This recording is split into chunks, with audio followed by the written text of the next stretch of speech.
6월 15일 맥신 성경 읽기 신명기 20장, 시편 107편, 이사야 47장, 요한계시록 17장입니다. 오늘 새벽은 신명기 20장 말씀 우리 함께 보고 기도하겠습니다. 신명기 20장은 이제 이스라엘 백성들이 가나안 정복을 바로 코앞에 두고 있는 그런 상황이에요. 그 40년 광야의 방황이 끝나고 이제 모압 평지에 와서 하나님 말씀을 다시 지금 다 배우고 있는 중이에요. 새로운 광야에서 태어난 이 광야 세대가 모세를 통해서 지난 40년 동안 하셨던 모든 하나님의 말씀들 다시 배우고 있는 거예요. 그리고 이제 거의 이제 끝무렵으로 가고 있는데, 어쨌든 이제 곧 여호수아와 함께 가나안 땅 들어가서 정복 전쟁을 시작할 거라고요. 전쟁을 하게 된다는 얘기죠. 그리고 이제 들어가면은 가나안 땅 점령을 해서 들어가 있어도 또 주변의 나라들과도 자꾸 이제 전쟁이 생겨요. 자꾸 약탈하러 오니까 방어도 해야 되고, 그리고 더 이상 약탈하지 못하도록 공격을 해가지고 아예 제압을 해야 될 수도 있고, 이래저래 전쟁은 하게 돼 있는 거예요. 그래서 하나님께서 앞으로 지금 정복전쟁을 포함한 역사의 모든 전쟁을 이제 하게 될 때 어떻게 해야 될지를 가르쳐 주신 말씀이에요. 전쟁에 관한 규례의 말씀이에요. 역사적으로도 참 전쟁이 많이 있었죠. 우리 구약 성경에도 보면 사무엘, 사사기에도 많은 전쟁이 있었고, 열왕기에도 전쟁이 있고, 나중에 아수르니 바벨론이니 큰 전쟁들이 있습니다. 나라가 망하기도 하고 압제를 당하기도 하고 그런 전쟁을 하게 되죠. 우리나라도 전쟁 참 많이 했잖아요. 6.25 전쟁도 있었고, 그 앞에 임진왜란, 병자호란 전쟁이 참 많이 있었어요. 근데 어쨌든 전쟁을 하게 될 때 지금 이 신명기 20장에 나오는 이 방식으로 대체로 전쟁을 해요. 전쟁의 기본을 가르쳐주는 것이 이제 신명기 20장입니다. 저도 삼국지나 초한지 그런 것도 재밌게 옛날에 봤었는데 전쟁을 참 많이 하죠. 서로 경쟁하고 이기기 위해서 이제 작전을 세우고 그렇게 전쟁을 합니다. 어쨌든 전쟁의 기본을 가르쳐준 말씀이 신명기 20장이 굉장히 중요하죠. 그리고 이제 우리 그리스도인들 같은 경우는 영적인 전쟁이 있어요. 이런 육신적 전쟁만 아니라 영적인 전쟁도 있거든요. 그래서 보면 요한계시록 12장 7절에 영적인 전쟁에 대해서 얘기를 해요. 하늘의 전쟁, 영적인 세계의 전쟁이 있어요. 미가엘과 그의 사자들, 미가엘은 천사장입니다.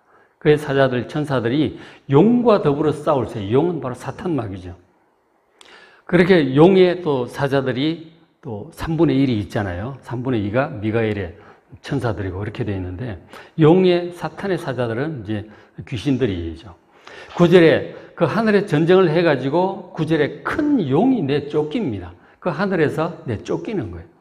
옛뱀 곧 마귀라고도 하고 사탄이라고도 하며 온 천하를 꿰는 자가 귀신들과 함께 땅으로 내어 쫓깁니다. 그래서 17절 용이, 사탄이 그 여자의 남은 자손, 여자라고 하는 것은 지금 요한계시록 흐름을 보면 이제 교회를 얘기하는 거예요. 구약의 교회, 신약의 교회, 통틀어 교회를 얘기하고 있는데, 여자의 자손 중에 이제 예수님이 계시고 그 예수님을 믿는 영적인 자손들, 바로 그리스도인들을 가리키고 있어요. 초대교회 그리스도인들을 포함한 모든 그리스도인들. 그 여자의 남은 자손 곧 하나님의 계명을 지키며 하나님의 말씀을 잘 지키고 또 예수의 증거를 가진 자들, 예수님이 하나님의 아들이고 그리스도라고 하는 것, 예수님의 죽으심과 부활, 예수님의 능력, 그 말씀들, 그런 모든 예수의 증거를 가진 자들, 그리스도인들이죠.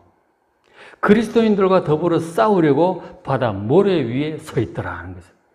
그러니까 사탄 마귀가 이 악한 영들을 데리고 하나님의 백성들과 지금 싸우고 있는 영적인 대치 상황이 우리 그리스도인이 처한 영적인 상황이에요.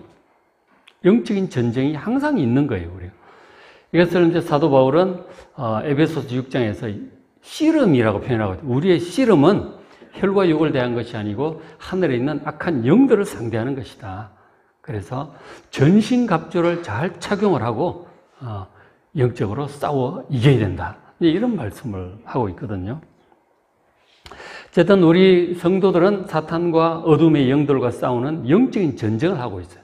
그런 것과 관련해서도 이 전쟁에 관한 하나님 가르쳐 주신 전쟁에 관한 말씀들을 우리 참고해서 함께 볼 필요가 있어요. 신명기 20장 1절 보시면은 네가 나가 적군과 싸우려 할 때 이제 싸우게 되죠. 정복 전쟁이든 방어 전쟁이든 싸우는데 적군과 싸우려 할 때 말과 병거와 백성이 너보다 많음을 볼지라도 그들을 두려워하지 말라. 더 많다 하는 것이죠. 그러니까 그리고 말을 모는 병거, 이런 것들이 이제 지금으로 치면 탱크와 같은 그런 무기들이었단 말이에요. 당시로서는 이 마병, 말에 타고 병거가 이제 말이 이끌잖아요. 올라타가지고 활도 쏘고 막 그렇게 하는 굉장히 막강한 이제 마병들이 있죠. 그리고 백성의 군사들이 이스라엘 백성, 하나님의 백성보다 많은 경우를 보게 될 거예요. 그죠? 그런 경우 있죠.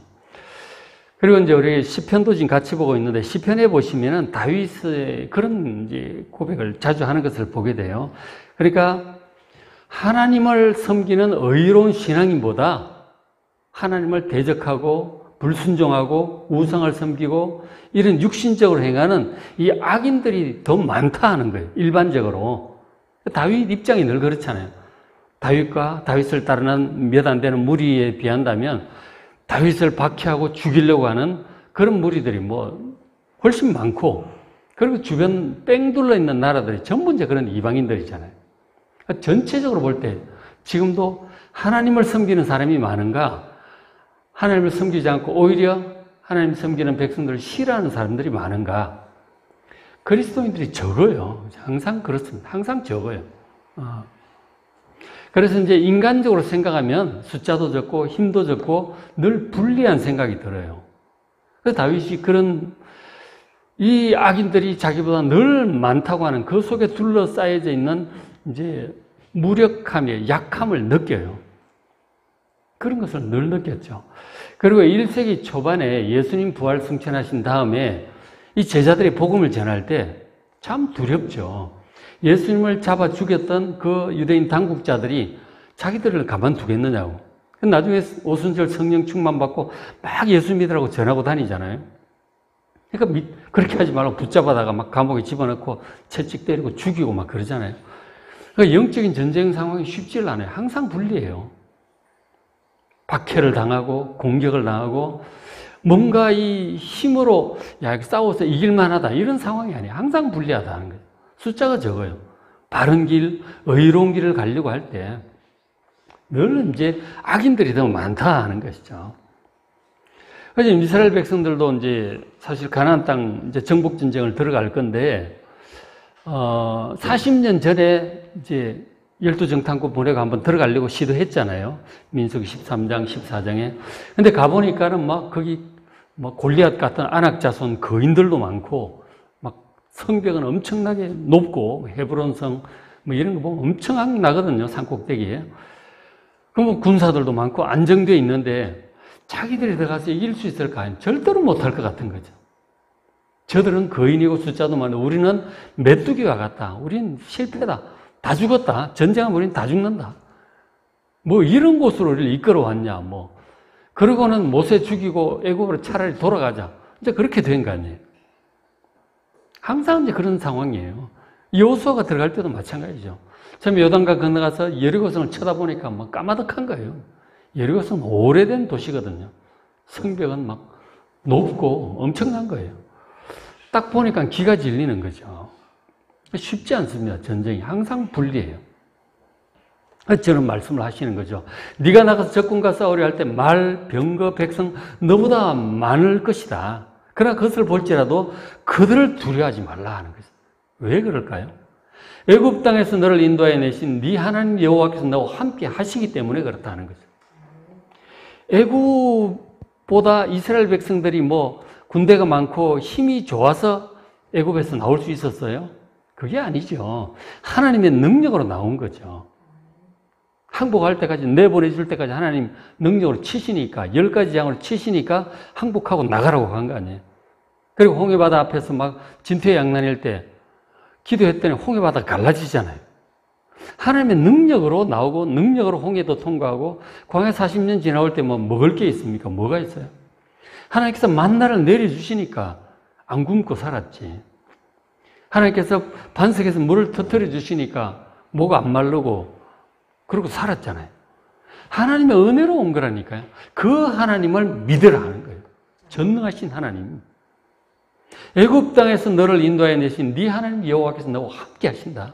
그 하나님 믿고 내가 너희들에게 가나안 땅을 주었으니 두려워 말고 가서 점령하라 하는 거예요.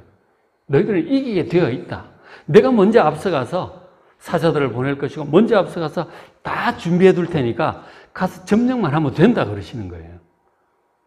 40년 전에도 그랬는데 그 하나님을 못 믿고 인간적인 생각으로 적군이 더 많고 거인이 많고 뭐 이러면서 못한다고 꼬리를 내뺀 게 문제죠.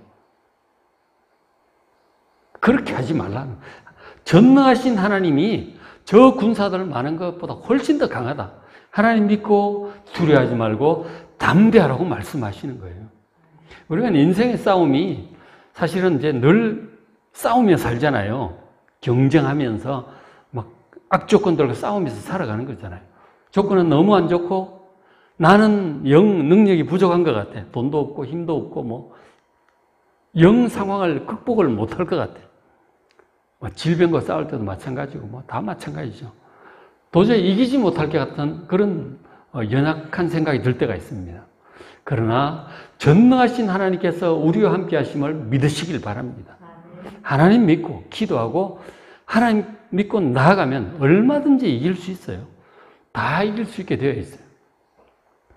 아담과 하와를 처음 창조하시고 하신 말씀 중에 온 세계를 정복하고 다스리라고 그러셨잖아요. 정복하고 다스릴 능력이 우리에게 있어요. 엄청난 능력을 우리에게 주셨다니까요.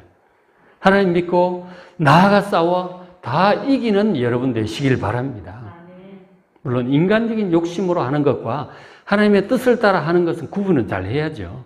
하나님께서 함께 하지 않는데 인간적인 욕심으로 그냥 이 무대포로 가서 부딪히는 것은 하나님께서 안 도와주실 수도 있죠.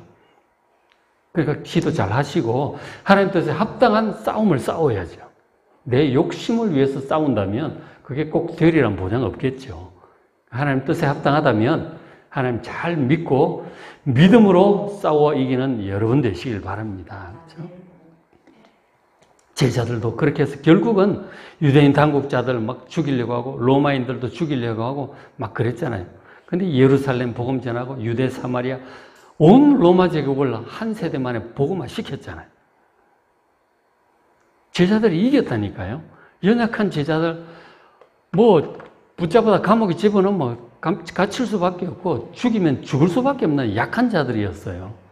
그러니까 전능하신 하나님 주님 믿고 나가니까 다 이긴 거 아니에요. 하나님의 뜻이 하나님 기뻐하시는 방향을 따라 바른 길을 가면 분명히 하나님께서 도우시고 모든 것을 극복하게 하시고 이기게 하실 것을 믿으시길 바랍니다. 겁내지 마시고. 보면은 막 20절, 3절 중간에 보면 그 제사장 지도자들 백성에게 용기를 주라고 하는 거죠. 대적과 싸우려고 나와서 마음에 겁내지 말며 두려워하지 말며 떨지 말며 그들로 말미암아 놀라지 말라 하는 거죠. 여러분 겁내지 마시기 바랍니다. 두려워하지 말고 떨지도 마세요. 그리고 놀라지 마시길 바랍니다. 인생은 원래 그런 거예요. 그러나 다 이길 수 있습니다. 믿음으로 담대히 나아가 승리하는 여러분 되시길 바랍니다. 그리고 이제 영적인 전쟁을 이렇게 하고 실질적인 전쟁을 이렇게 함에 있어서 이런 말씀을 해주고 있어요. 20장 5절에 책임자들, 백성의 지도자들, 중간 이제 50부장, 10부장, 100부장, 1000부장이 있잖아요. 그들이 백성에게 말해 이르기를 새 집을 건축하고 낙성식을 행하지 못한 자가 있느냐? 그는 집으로 돌아갈지니 전사하면 타인이 낙성식을 행할까 하노라. 집을 새로 건축을 한 거죠. 집을 새로 짓고 이제 완공되면 하나님 앞에 감사하는 이제 낙성식을 하죠. 그리고 이제 집에 살게 되는데 집을 참 열심히 해서 집을 잘 지었어요. 그 낙성식을 하고 그 새 집에서 즐겁게 지내야 되지 않겠어요? 집을 다 지어놓고 낙성식을 하고 새 집에 살 기대를 하고 있는데 갑자기 전쟁이 선포가 된 거예요. 그럼 전쟁에 집중이 되겠느냐고. 마음이 집에 다가 있어요. 그러니까 이런 사람은 전쟁에 적합하지 않다. 집으로 돌려보내라. 그렇게 얘기해요. 그리고 이제 그 뒤에 보면은 포도원을 새로 짓고 이제 수확을 앞두고 있는 사람이 있다면 그도 마음이 지금 새로 지어서 수확할 포도원에 다가 있으니 돌려보내라. 그리고 약혼하고 아직 결혼하지 못한 자가 있느냐? 돌려보내라. 그 마음이 이 전쟁에 집중할 수 없는 사람은 돌려보내는 게 낫다. 그렇게 말씀하셨어요. 그러니까 전쟁은 정말 집중해야 돼요. 목숨 걸고 하는 거 아니에요. 집중을 해야 되는데, 이게 자기 개인, 이 관심사에 다 뺏겨가지고, 그러면은 이제 전쟁을 못한다 하는 거죠. 오히려 다른 사람 사기를 떨어뜨릴 그런 일이 있는 거죠. 그 다음 8절에 보시면, 두려워서 마음이 허약한 자가 있느냐. 두려워서는 도저히 전쟁을 못하고 벌벌 떨고 있는 사람이 있다. 그는 집으로 돌려보내는 게 낫다 하는 거죠. 그의 형제들의 마음도 그의 마음과 같이 낙심될까 하노라. 그거 보면 옆에 사람도 마음이 흔들리는 거죠. 돌려보내라. 그렇게 얘기를 합니다. 그래서, 실제로 이제 전쟁을 할 때는 이제 사기가 굉장히 중요하거든요. 이길 수 있다는 자신감, 투지, 집중력. 이게 중요한 거예요. 이게 안 되면은 전쟁에 처음 이제 딱 붙었을 때 사기가 떨어진 군대는 초장이 무너지기 시작하는 거예요. 초장이 양쪽 다 죽기 살기로 싸우는데 거기 겁먹어가지고 쫄아가지고 이러고 있으면 초장에 이쪽에서 무너지기 시작하면 순식간에 무너지는 거예요. 사기라고 하는 게 굉장히 중요합니다. 그래서 앞에 장군들이, 장수들이 막 연설을 하고 막 용기를 북돋우고 막 그러잖아요. 그런 것들을 분위기 흐릴 사람은 오히려 두라고 하는 게 나은 것이죠. 그것이 이제, 전쟁에 나아갈 때 정말 자발적이고 투지를 가지고 죽기 살기로 달려들어야 이길 수 있는 게 전쟁이잖아요. 이런 이제 집중을 할 수 있도록 이렇게 하셨어요. 믿음과 투지가 필요하다는 거예요. 예수님의 사도들도 처음에 이제 예수님 십자가에 못 박아 죽으시고 부활 승천하신 다음에 처음에 굉장히 두려웠죠. 자기들도 붙잡혀서 예수님처럼 죽을까봐. 다 숨어 있고 그랬어요. 그 예수님이 하나님의 아들이고 그리스도라는 믿음을 가지고 있었지만 전할 용기가 없는 거예요. 아주 쫄아가지고 다 숨어 있는 거예요. 근데 오순절 부활 승천하고 열심히 기도했잖아요. 기도하다가 오순절 성령 강림하신 다음에 사람이 이제 용기와 믿음이 충만해진 거죠. 죽음을 각오하고 이제 예수님 살아나셨다고 막 전하잖아요. 하나님의 아들이고 그리스도라고 메시아라고 막 전하고 다니잖아요. 그러니까 사람들이 오히려 예수를 막 믿게 되었죠. 그리고 나중에 베드로 붙잡아다 감옥에 집어넣고 요한 나면서부터 안전병이 된 사람 고친 다음에 막 감옥에 집어넣어 버리잖아요. 그 밖에서 기도하고 있는 거죠. 베드로도 안에서 기도하고 그 천사들 통해서 이제 석방을 막 시켜주고 막 그러셨잖아요. 그러니까 그런 환란을 당해도 이 용기가 줄어들지 않고 겁내잖아요. 기도합니다. 사도행전 5장에 보면 막 모였으면 자리가 진동하도록 기도를 막 하는 거죠. 그렇게 해서 또 용기를 얻고 죽으면 죽으리라 그러고 말씀을 전하는 거죠. 그러니까 막 5,000명, 10,000명 막 허단 제사장들도 이제 예수를 믿게 되고 그렇게 복음화가 되잖아요. 그렇게 되는 거예요. 겁내고 쫄아들어가지고 주저앉아 있으면은 이거는 이제 아무것도 못하는 거죠. 정말 기도하고 믿음과 용기로 싸워서 이기는 여러분 되시길 바랍니다. 요한계시록 상황도 보면은 그 7 교회 하시는 말씀 중에 쭉 이런저런 말씀들을 하세요. 잘하는 거, 잘못하는 거, 교훈도 하시는데 끝에 가서 하시는 말씀에 이기는 자에게는 이것을 상급으로 주리니 금멸로관을 주실 것이다. 새로운 만나를 줄 것이다. 영원한 왕권을 줄 것이다. 그런 말씀을 하시죠. 이기는 자가 받는 거예요. 이기는 자가 받는 거라니까. 그냥 한가하게 그렇게 되는 게 아니에요. 우리가 영적인 전쟁, 인생의 전쟁에서 이겨야 멸류관을 받는다니까요. 그러니까 겁먹어서 쫄아가지고 그럴 것이 아니고 그런 상황이 오면 기도해야 되는 거예요. 기도하고 믿음과 용기와 지혜로 이겨내고 극복하는 여러분 되시길 바랍니다. 그렇게 하는 거예요. 그런데 실질적으로 이제 전쟁이 벌어질 때, 실질적인 전쟁이 막 벌어지잖아요. 20장 10절에 어떻게 전쟁을 하느냐. 먼저 화평을 선언하라. 이거는 이제 실질 전쟁을 좀 생각을 해 보십시오. 삼국지에도 저도 많이 봤지만 전쟁을 하기 전에 항상 이렇게 하는 거예요. 화평을 먼저 선언합니다. 전쟁을 할 것이냐. 그러니까 이 화평 선언 항복하라는 얘기예요. 항복하고 우리를 섬기고 조공을 바치겠다고 약조를 하면 너희들 멸망시키지 않겠다. 화평을 먼저 제안을 하는 것이죠. 이게 이제 국경을 맞대고 있는 나라들 경우, 지금 우크라이나, 러시아도 전쟁을 하고 있지만, 우리도 북한과 사이에 국경을 맞대고 항상 이제 긴장감이 있잖아요. 국경을 맞대고 있는 데는 항상 이제 전쟁의 위험이 있는 거예요. 그리고 이제 지금과 달리 옛날 저 시대에는 약탈이 굉장히 성행하는 시절이에요. 칼 들고 가가지고 양도 빼앗아 오고 수학기 시절에는 보리추수, 쌀추수 이런 거 다 빼앗아 오고 그러는 거예요. 약탈이 굉장히 많이 하던 시절이라 정말 그러니까 옆에 나라를 완전히 정복해서 우리나라를 섬기도록 조공을 바치고 섬기도록 해놓지 않으면은 수시로 들어올 수 있는 거예요. 그러니까 국경을 침범하지 못하도록 저 조치를 할 수밖에 없어요. 전쟁을 하지 않을 수 없죠. 다윗이 이제 그렇게 많이 해요.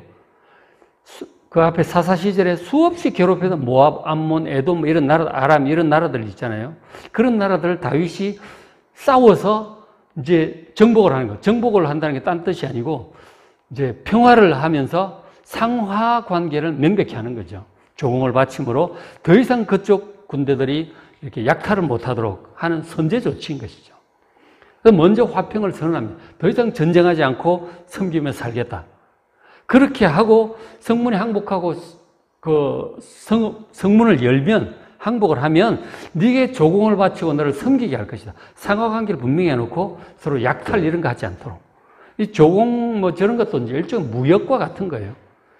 가지고 오면 이쪽 우리나라에 많은 걸 또 그쪽에 주잖아요. 옛날에 우리 조선이 중국과의 관계가 이제 그렇게 조공 무역을 했잖아요. 우리가 중국에 조공을 바쳤고 또 중국도 우리에게 자기 나라 물건을 주고 일종의 무역인 것이죠. 전쟁하지 않고 화평하게 지내는 방식인 거죠. 그렇게 하면 전쟁할 필요가 없어요. 그런데 반대로 12절에 너를 대적하여 싸우려고 하면 끝까지 결사항전하겠다. 그러면 전쟁하는 거죠. 그래서 하나님께서 붙여주셔서 이기게 되면 13절에 너는 칼날로 그 안에 남자를 다 쳐 죽이고 남자는 전부 다 죽여라. 항복하지 않고 싸우려고 드는 자도 언제든지 반란을 일으키고 싸우려고 할 수 있기 때문에 남자들은 항복하고 섬기면 다 그대로 두는 거예요. 그러니까 끝까지 싸우겠다고 덤벼들면 남자들은 전부 다 죽여라. 죽이고 14절 너는 오직 여자들, 유아들, 아이들, 그리고 가축들 성읍 가운데 있는 모든 물건들을 너를 위해서 탈취물을 삼아도 좋다. 그거는 이제 전리품이죠. 목숨 걸고 싸웠으니 이쪽에서도 피해가 있을 거 아니에요. 전리품을 취하라고 말씀하셨어요. 먼저 화평을 얘기를 하고 듣지 않으면은 결국은 이렇게 갈 수밖에 없는 거죠. 그래서 대치 상태에서 전쟁을 할 것인가 화평을 할 것인가 지도자들은 잘 결정을 해야 되는 것이죠. 그렇죠? 이런 것들. 그러니까 불가피하게 전쟁이 일어날 때는 해야 되는 거예요. 그건 이겨야 되는 것이고. 할 수만 있다면 전쟁은 안 하는 게 좋죠. 끝까지 화평의 노력을 하되 해도 안 되고 전쟁이 붙으면 이겨야 돼요. 항상 이제 양면 전략을 가지고 지혜롭게 대처를 잘 해야 되는 거죠. 자, 일반적인 전쟁은 이제 저렇게 돼요. 다윗이 저런 식으로 전쟁을 해서 주변의 나라들을 다 정복하고 섬기고 조공을 바치게 했죠. 굉장히 태평했죠. 국경을 맞대고 있는 나라들이 전부 섬기고 조공을 바치니까 다윗 시대, 솔로몬 시대 그렇게 했었어요. 최고의 전성기였죠. 자, 그런데 지금 이제 곧 요단강을 건너가서 이제 가나안 땅을 점령을 해야 되잖아요. 그건 상황이 좀 달라요. 그건 좀 특수한 경우예요. 그래서 20장 16절에 말씀하셨는데 오직 네 하나님 여호와께서 네게 기업으로 주시는 이 민족들의 성읍, 가나안 땅, 이 약속의 땅 본토를 얘기하는 거예요. 가나안 땅 건너서 이 본토. 가나안 땅 건너기 이쪽에 바산 왕 시온과 아모리 왕 그 옥의 땅 있잖아요. 그 땅은 이런 식으로 전쟁을 했어요. 화평 먼저 하고 안 받아들이니까 전쟁을 해서 그렇게 한 거죠. 그러나 가나안 땅 건너 그 약속의 땅 본토는 달라요. 아주 다릅니다. 그쪽에 있는 사람들은 죄악이 극에 달했어요. 바알 숭배와 그리고 그 음란함이 완전히 진짜 관영해가지고 이걸대로 농익어가지고 그 악취가 하늘에 사무쳤어요. 그래서 하나님께서 이 소돔과 고모라를 심판하시듯이 지금 여호수아의 칼날로 그 원주민들을 다 지금 심판하려고 지금 들여보내시는 거라고. 다 죽이라고 말씀하셨어요. 이건 특수한 경우죠. 16절에 오직 네 하나님 여호와께서 네게 기업으로 주시는 이 민족들의 성읍, 7민족이 살고 있는 그 가나안 땅 본토, 약속의 땅이에요. 그곳에서는 호흡이 있는 자를 하나도 살리지 말. 여자, 남자, 노인, 아이 할 것들 전부 다 죽이라고 하셨어. 그것은 우리가 이제 어떻게 보면 너무 잔인한 거 아닌가 고 그렇게까지 할 필요가 있느냐.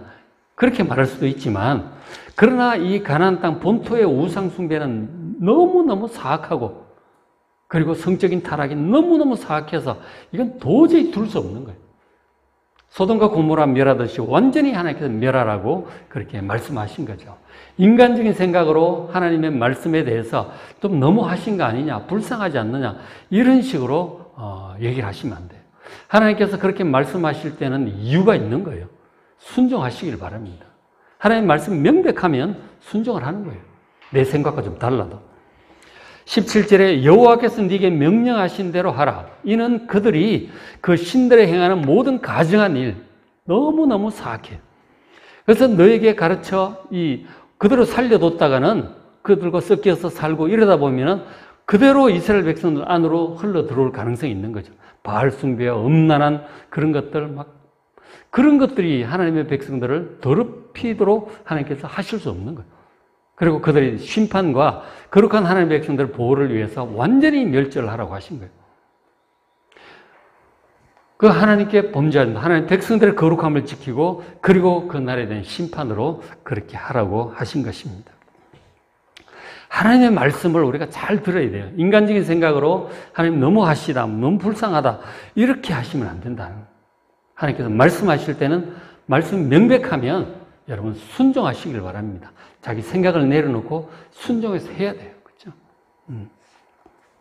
그래서 전쟁에 관한 이 말씀, 하나님의 말씀을 잘 듣고 순종을 하고, 또 영적인 전쟁에 관해서 우리가 이 말씀을 또 잘 생각하면서 우리에게 주어진 인생의 싸움, 영적인 싸움에서 잘 이기고 승리하는, 그리고 요한계시록에 있는 자 말씀하신 것처럼 이긴 자들에게 주시는 그 상급을 받는 여러분 되시기를 주의 이름으로 축복합니다.